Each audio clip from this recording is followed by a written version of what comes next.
KCN में आपका स्वागत है। मैं किंग हमीद।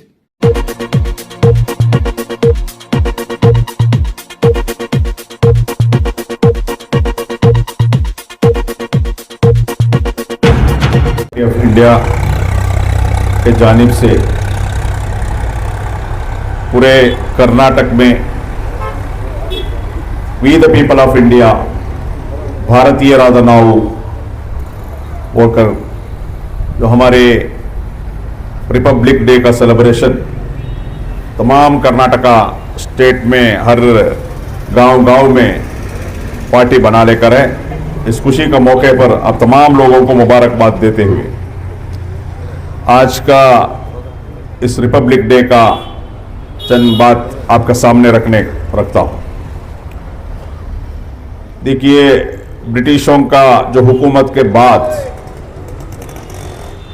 इंडिया को बहुत जद्दोजहद के साथ आजादी मिला। ऐसा ही आजादी नहीं मिला, आप सब तमाम लोगों को मालूम है। करीब 200 साल का ऊपर जो जद्दोजहद शहादत होने के बाद इस मुल्क को जो आजादी मिला है, आजादी मिलने के बाद फिर एक बार हमारे देश गुलामी को नहीं जाना है और अवाम को इक्तिदार मिलना है। इसके लिए एक बेहतरीन कॉन्स्टिट्यूशन का जरूरत था।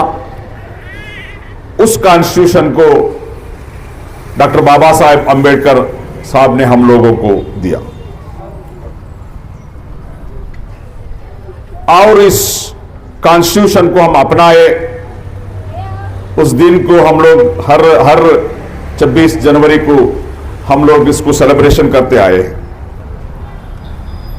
मगर जो कॉन्स्टिट्यूशन में इक्वालिटी है, जस्टिस है, सबको बराबरी के बारे में बात करते हैं, वो धीरे धीरे उसका ऊपर कुछ हमला हो लेकर है। कौन सा हमारा जो आजादी के लिए हमारे बड़ों ने जान दिए, हमारे बड़ों ने शहीद हुए, मगर उस जो आजादी को, उस कॉन्स्टिट्यूशन को, वो कॉन्स्टिट्यूशन को का वैल्यूज को बचाने में हम लोग फेल्यूर हो गए हैं, ये हम लोग मानना है। क्योंकि डॉक्टर बाबा साहेब अंबेडकर साहब ने एक बात कहे थे जिस दिन हमारा कॉन्स्टिट्यूशन को जो हम लोग अपनाए, उस दिन ये बेहतरीन कॉन्स्टिट्यूशन है।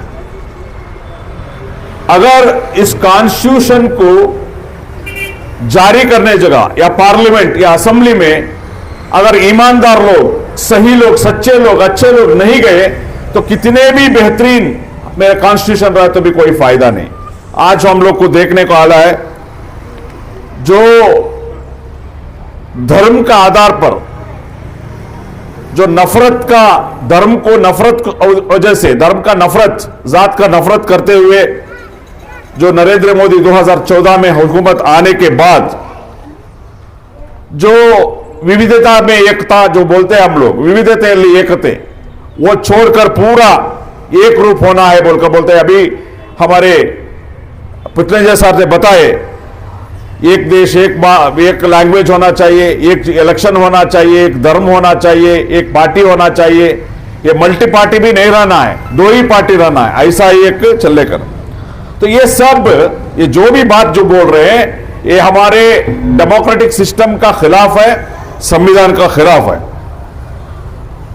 ये जो लोग अवाम के बारे में फिक्र करना था, मजलूमों के बारे में, दलित, आदिवासी, पिछड़ का तबके के बारे में जो फिक्र करना था, वो फिक्र आज हो लेकर नहीं है।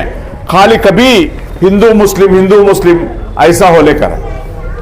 करीब 6 महीने से ऊपर हो गया जो मणिपुर में जो परेशानी हो लेकर है, क्रिश्चियनों का ऊपर जो जुल्म हो लेकर है, नाइंसाफी हो लेकर, हर दिन कत्ले आम हो लेकर है, उसने का रोकने का बात नहीं करते।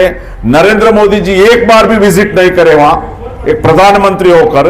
इतना सब होने के बावजूद वो उसमें बिजी नहीं है। एक राम मंदिर का इनाग्रेशन में 11 दिन रोजा रखने में बिजी है। हमारे इंडिया के लोग मर रहे रोज, उसके बारे में कोई फिक्र नहीं है। दलितों के ऊपर, आदिवासियों के ऊपर बहुत सारे जुल्म हो रहे करे। दलितों के ऊपर एक दिन में 140 जुल्म का हिसाब आलेकर है, और वो हर साल में 10% बढ़ रहा है। अभी वो क्या हो रहा है, 13%, हर साल 13% बढ़ लेकर है। उसके साथ माइनॉरिटीज, मुसलमान माइनॉरिटीज के ऊपर तो बोल नहीं सकते, दलितों से ज्यादा जुल्म नाइंसाफी हो लेकर है। कम से कम दलित तो बोलने का जो थोड़ा कुछ करते हैं, मुसलमानों को बोल नहीं सकते। ऐसा कुछ इंसाफ के बारे में बात करें तो बुलडोजर चलाया जाता है। ये तमाम चीजें अभी हम लोग देखें कैसा इस देश का 20 करोड़ मुसलमानों के ऊपर जो हमला हुआ, जो बाबरी मस्जिद का शहादत 40 को 50 साल, 450 साल जो इबादत किया हुआ, सजदा किया हुआ मस्जिद को गिराए और उसमें मंदिर बनाए। जब मस्जिद गिराए उस टाइम का प्रधानमंत्री नरसिम्हा राव ने इस देश के लिए एक वादा किए थे, क्योंकि आजकल ऐसा हो रहा है, अगर बाबरी मस्जिद के बारे में बात करें तो वो गलत है। हमारे कचन लोग बोलते हैं क्यों भाई वो उठाते हैं, ये नाइंसाफी वाले करें। मस्जिद, ये धर्म के बारे में भाई नहीं बात कर रहे हम लोग। 450 साल इबादत किया हुआ बाबरी मस्जिद को शहादत कर उधर तो मंदिर जो बनाया गया, हालांकि सुप्रीम कोर्ट का बताते हैं, सुप्रीम कोर्ट ने क्या बताया, साफ साफ बताया सुप्रीम कोर्ट, कोई मंदिर तोड़ के, कोई राम मंदिर तोड़ के उधर मस्जिद नहीं बनाया गया। सुप्रीम कोर्ट का जजमेंट, सुप्रीम कोर्ट का जजमेंट, कोई राम मंदिर तोड़ के उधर मस्जिद नहीं बनाया गया, वैसा कोई भी सबूत नहीं है, सुप्रीम कोर्ट ने बोला। दूसरा, सुप्रीम कोर्ट ने बोला जो 1949 में रामलला का जो विग्रह जो रखा गया वो गलत तरीके था, वो नाइंसाफी था, वो इनजस्टिस था। उसके बाद 1902 में जो शहादत हुआ, ये हीनियस क्राइम, बहुत बड़ा जो जुल्म है बताए, ये सब सुप्रीम कोर्ट ने बताया। आस्था के बुनियाद पर आज उनको जगह उनको दिया गया। जुडिशियल सिस्टम को बहुत अफसोस होता है। एक जगह के बारे में, एक प्रॉपर्टी के बारे में अगर डिस्प्यूट क्या था, बाबरी मस्जिद का जगह का डिस्प्यूट क्या था, डिस्प्यूट ये था जगह के बारे में, जगह का हक किसका है, जगह किसका है। जगह सुन्नी वक्फ बोर्ड का नाम पे था, डॉक्यूमेंट था। हालांकि एक सिविल डिस्प्यूट होना था जो एविडेंस का आधार पर, एविडेंस सुन्नी वक्फ बोर्ड का नाम पे डॉक्यूमेंट था, उसके बावजूद भी आस्था का बुनियाद पर जजमेंट दिया गया। ये सिर्फ 20 करोड़ मुसलमानों के लिए, जो लोग इस सेकुलरिज्म को, संविधान को मानते हैं, उनके लिए भी एक बहुत बड़ा अपमान है। तो ऐसा कैसा मुसलमानों के ऊपर, माइनॉरिटीज के ऊपर जुल्म करना चाहिए, वो तमाम चीजें अपनाकर जुल्म कर लेकर है। और उसके साथ साथ सिर्फ दलित, मुसलमान, आदिवासी नहीं, हमारे मां बहनों के ऊपर भी कितना जुल्म हो लेकर है। हर दिन रेप, हर दिन बहुत बड़ा जुल्म उनका ऊपर हो लेकर है। आपको मालूम होना चाहिए, हमारे देश को जो लोग मेडल लाए ओलंपिक्स में, एशियन गेम्स में, जो रेसलर्स जो कुश्ती खेलते हैं, उन्होंने ब्रिजभूषण, जो बीजेपी का लीडर का बारे में ओपनली बताया, इसने ब्रिजभूषण जो बीजेपी का लीडर है, वो सेक्सुअल हरासमेंट किया।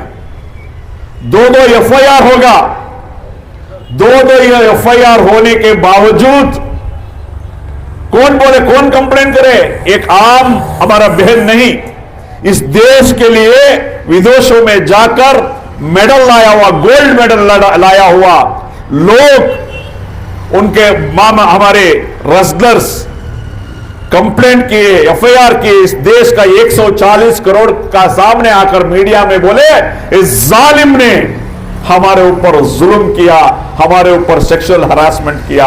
अफसोस होता है इस देश का जो जुडिशरी के बारे में एक घंटा ब्रिजभूषण को स्टेशन में रखने में, अरेस्ट करने में कामयाब नहीं हुए। क्या जुडिशियल सिस्टम है ये? कानून बीजेपी को एक, आरएसएस को एक, कानून अवाम को एक, मुसलमानों को एक। आपको मालूम है कर्नाटक में यूटी खादर के बारे में सिर्फ एक कमेंट किए, जो सावरकर के बारे में जो बात बताया था यूटी खादर, उसके बारे में एक सोशल मीडिया में एक कमेंट किए बोलकर हमारे रियाज भाई जो मीडिया हमारा इंचार्ज है उनका ऊपर एफआईआर कर अरेस्ट किया गया था। क्या बताया मालूम है आपको? ये यूटी खादर जब बीजेपी ने सुवर्ण विधानसौध बेलगाम में सावरकर का फोटो डालने के बाद सिद्धरामैया, डीके शिवकुमार, यूटी खादर तमाम लोग प्रोटेस्ट करते हैं। आपको मालूम होना चाहिए जब कांग्रेस अपोजिशन में था, ये लोग तमाम मिलकर सुवर्ण विधानसौध बेलगाम में प्रोटेस्ट करते हैं। सावरकर का फोटो जब डाला गया, उसके बाद जब इनका हुकूमत आया, यूटी खादर स्पीकर होकर बैठते हैं, उसको निकालने के बाद किए तो हम निकालने का काम नहीं करते, हम जोड़ने का काम करते हैं बोलते हैं। ये दुगलापन जो है, ये लोग ही प्रोटेस्ट किए। अब इनका हुकूमत आया, वो निकालने में महात्मा अफसोस होता है। आप देखो वो फोटो, महात्मा गांधी जी के बाजू में ये सावरकर का फोटो, महात्मा गांधी जी का कत्ल में ये मुजरिम था, ये आरोपी, ये अक्यूज था, ये सावरकर। ये हालात है। तो इसलिए भाइयों, बुजुर्गों, मां बहनों, ये जो इस देश का जो कॉन्स्टिट्यूशन को बचाना हमारा जिम्मेदारी है। हम लोग ये मानेंगे कि ये जो कांग्रेस बचाएगा, ये दूसरे पार्टी बचाएगा। आपको मालूम है कर्नाटक में कांग्रेस का हुकूमत है। कांग्रेस का हुकूमत रहने के बावजूद भी जो बाबरी मस्जिद का स्टेटस डाले बोलकर कितने लोगों को अरेस्ट किया, सिर्फ स्टेटस डालने की वजह से। और एक साइड प्रभाकर भट्ट जैसा, अनंत कुमार जैसा आदमी भड़काऊ भाषण दिया, मस्जिदों को गिरा तो बोलकर बोला, उसका बावजूद भी उसका अरेस्ट नहीं है। कौन कर रहा है? बीजेपी नहीं, आरएसएस का हुकूमत नहीं, कांग्रेस का हुकूमत मोहल्ले करे। 2B रिजर्वेशन लाने का बात करें, अभी तक बात नहीं है। हिजाब का बात अभी तक नहीं है। ये तमाम चीजें हैं। तो इसलिए हम लोग इस देश का कॉन्स्टिट्यूशन को, सेकुलरिज्म को बचाना वो कांग्रेस बचाएगा, हम ना और दूसरा कोई पॉलिटिकल पार्टी बचाएगा बोले तो ये नहीं होने वाला है, हो नहीं सकता। क्योंकि कल तक जेडीएस क्या था आपको मालूम है, आज काम पर है जेडीएस का। ऐसा ही कांग्रेस ऐसा ही है, कांग्रेस भी ऐसा ही सॉफ्ट हिंदुत्व लेके जाएगा। अगर हम लोग यही पार्टियों को भरोसा कर लेकर जाएंगे तो बर्बाद हो जाएगा हमारा नस्ल। तो इसलिए एसडीपीआई एक कमिटेड पॉलिटिकल पार्टी इस देश का संविधान बचाने के लिए, इस देश का सेकुलरिज्म को बचाने के लिए, इस देश का अमन को बचाने के लिए जो जद्दोजहद कर रहा है, इस पार्टी को सब लोग मिलकर इस देश का कॉन्स्टिट्यूशन को, इस देश का सेकुलरिज्म को बचाने का एक अहद लेकर हम लोग आज जाएंगे बोलकर इस संदेश देते हुए मैं अपना बात खत्म करता हूं। शुक्रिया। जय हिंद, जय इंडिया।